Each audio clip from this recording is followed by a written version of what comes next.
Dan kami akan membahasnya dengan dosen kepemiluan FHUI yang juga mengajukan permohonan ini, yaitu Mbak Titi Anggraini. Assalamualaikum, selamat sore Mbak Titi. Waalaikumsalam warahmatullahi wabarakatuh. Selamat sore. Baik, Mbak Titi langsung saja. Jadi artinya untuk gugatan kali ini samakah kemudian semangatnya dengan putusan 60 2024 kemarin, Mbak? Ya, kalau dari sisi semangat saya kira 90% itu sudah sama semangatnya ya. Tapi perlu diluruskan bahwa permohonan kami ini dimajukan sebelum adanya putusan 60. Oke. Dan ketika putusan 60 itu seperti gayung bersambut begitu ya. Jadi jangan disebut bahwa putusan ini muncul setelah putusan 60, tidak. Jadi sebelum ada putusan 60 bulan Juli kami sudah memasukkan permohonan berbasis pada evaluasi perjalanan Pilpres kita dan perkembangan dinamika ketatanegaraan kita. Tentu argumentasi kami sangat solid. Ada 100 halaman yang kami masukkan dalam permohonan kami di Mahkamah Konstitusi, dan kami sudah sidang yang kedua pada tanggal 22 Agustus perbaikan permohonan. Jadi ketika pada tanggal 20 Agustus itu ada putusan nomor 60 tahun 2024 yang merekonstruksi ambang batas pencalonan pilkada, ini seperti bagi kami ya, bertemunya dua kutub semangat penegakan konstitusi, yang satu dari Mahkamah Konstitusi dan yang satu lagi dari masyarakat begitu ya, dari kami sebagai pemohon. Dan kalau kita baca di putusan nomor 60 tahun 2024 untuk ambang batas pilkada, itu ada dissenting opinion dari Yang Mulia Guntur Hamzah. Nah, di dalam dissenting opinion itu kira-kira hampir mirip dengan apa yang menjadi petitum atau isi permohonan kami. Apa yang menjadi petitumnya? Karena kami minta agar semua partai parlemen itu boleh mengusulkan pasangan calon. Jadi kalau sudah di parlemen itu kan artinya sudah teruji ya, baik dari sisi struktur kelembagaan ataupun basis konstituensi. Maka ketika suatu partai punya kursi di DPR, dia mestinya bisa mengusung calonnya sendiri, baik tanpa koalisi ataupun dengan berkoalisi dengan partai lain.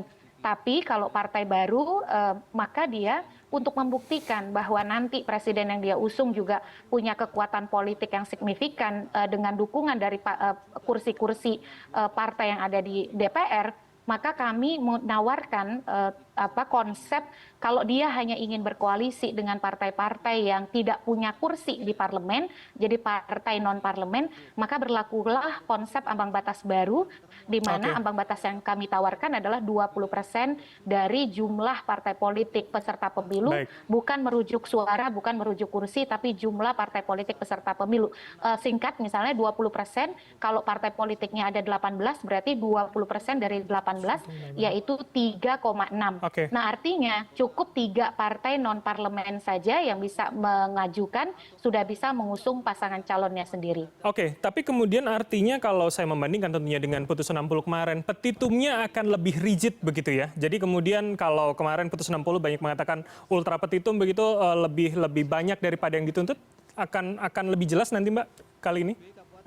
Kami pastikan sangat jelas kalau mengutip Profesor Saldi Isra, ceto welo welo atau suluh matahari. Terang benderang ya. Dan betul, terang benderang di dalam permohonan kami ini.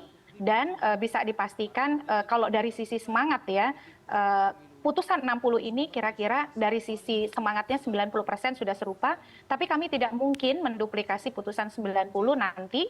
Karena kenapa? Karena di Pilpres itu tidak ada calon perseorangan. Karena di Pilpres tidak ada calon perseorangan, maka tentu saja permohonan petitum permohonan kami ini sangat kontekstual dan sangat sejalan dengan kondisi Pilpres. Kami sendiri sangat optimis kalau Mas Bram bahagia, senang dengan putusan 60. Insya Allah kalau putusan kami perkara 101 ini kabul, semua juga akan ikut senang dan sama bergembiranya. Jadi mudah-mudahan ini jadi kado baik bagi kita semua, bagi praktik demokrasi kita ke depan. Mbak Titi, tapi yang juga menjadi pertanyaan, mungkin kita boleh senang begitu ketika putusan 60 dan 70, bahkan mungkin dengan gugatan Anda hari ini. Tapi bagaimana dengan waktu yang masih cukup lama? Bukankah kemudian biasanya yang last minute akan cukup menentukan? Bagaimana kemudian jika nanti akan ada gugatan lain begitu, Mbak?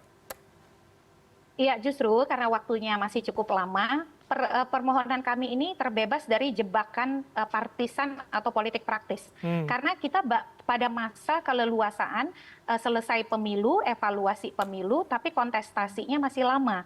Kan pencalonan itu akan ramai pada 2028. Justru kita hari ini pada situasi yang sangat jernih.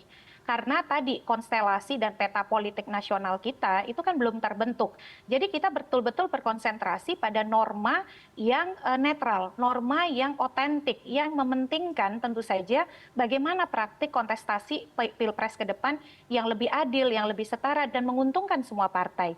Justru momentum yang terbaik itu untuk merekonstruksi hal-hal yang sifatnya sangat strategis, termasuk soal ambang batas pencalonan presiden itu adalah sekarang, bukan nanti ketika sudah dekat pada saat kompetisi praktisnya berlangsung. Jadi ini bisa dikatakan ini momentum yang paling netral dan yang paling membebaskan partai-partai dari kepentingan-kepentingan yang sifatnya kontekstual terkait dengan kompetisi elektoral. Gitu. Jadi mestinya semua pihak dukung permohonan ini, termasuk partai-partai baik dia partai parlemen ataupun non parlemen gitu. Ya, karena masih panjang artinya ya pertandingan masih jauh, tidak perlu terburu-buru begitu. Nah, kalau soal waktu kemudian Mbak, ini terakhir saya akan tanyakan kepada Anda. Hari ini kan PR kita juga masih akan mengawal hingga pendaftaran, masa pendaftaran ditutup di 29 di minggu depan begitu. Bagaimana kita publik bisa membagi perhatian begitu ketika cukup banyak, tapi kemudian hari ini persidangan soal ambang batas presiden wakil presiden juga sudah sedang berjalan begitu Mbak?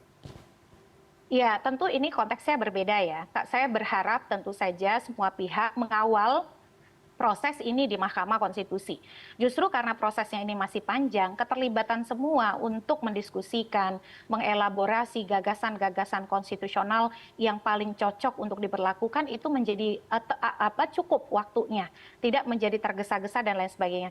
Kita mengapresiasi Mahkamah Konstitusi dengan putusan 60, karena Mahkamah Konstitusi telah betul-betul mengisi kebuntuan ketatanegaraan kita di tengah situasi misalnya keluhan-keluhan partai secara kelembagaan tidak bisa optimal mengusung kadernya dan menerapkan konsep kaderisasi dan demokrasi internal partai karena memang persyaratan yang tidak adil kalau dikomparasikan antara jalur perseorangan dengan jalur partai politik. Dan Mahkamah Konstitusi saya kira menunjukkan terobosan hukum, terobosan konstitusional dan juga progresivitas yang brilian.